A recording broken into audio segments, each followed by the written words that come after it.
el CO2 es el mejor de los gases de la naturaleza. Y después de 34 años de machacar con información falsa y tendenciosa, se ha convertido en un contaminante, en un gas tóxico para la naturaleza y para nosotros mismos. Eso es un absurdo. En estos 34 años, las propiedades físicas, químicas y biológicas del CO2, que repito que es un gas maravilloso, no han cambiado para nada. Lo que ha cambiado es la opinión pública respecto al CO2.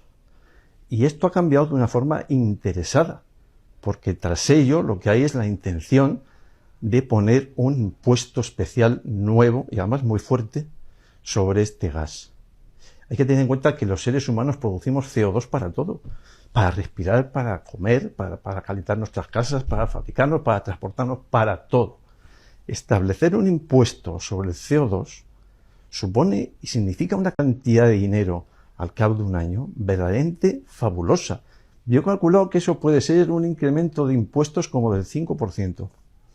Y de hecho, no son impuestos futuros y quizás sí o quizás no, no, no, no. La industria ya está pagando esos impuestos. El segundo paso es que empecemos a pagarlos los particulares. Es decir, que además de pagar un impuesto fuerte por comprar gasolina, paguemos otro impuesto fuerte por usarla. Y esto es un disparate, porque es lo mismo que pagar un impuesto por comprar pan y un segundo impuesto por comérnoslo. Absurdo. La vida en la Tierra nació de tres componentes. El CO2 de la atmósfera, que hace 3.800 millones de años era abundantísimo, había un 18%, mientras que de oxígeno solo había un 1%. El agua de los mares y la energía del sol. Esos tres componentes son los componentes básicos de la vida. Por supuesto, el más básico de todos es el CO2. A partir de ahí se creó la vida. Esa vida se alimentó de CO2 y fue transformando CO2 en oxígeno. La respiración de las plantas y las bacterias vegetales lo que hacen es respirar CO2 y producir oxígeno. La vida animal usa el proceso, utiliza exactamente lo contrario. Lo que hace es tomar oxígeno del aire, quemar ese oxígeno con la materia orgánica que nos dan las plantas y producir CO2 como residuo.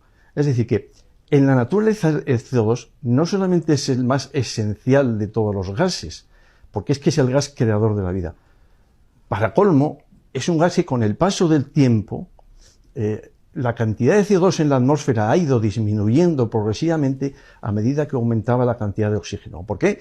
Porque las plantas durante millones y millones de años han estado respirando CO2 y devolviendo oxígeno a la atmósfera. Ahora, en estos momentos, el porcentaje de CO2 en la atmósfera es del 0,04. Digo 0,04.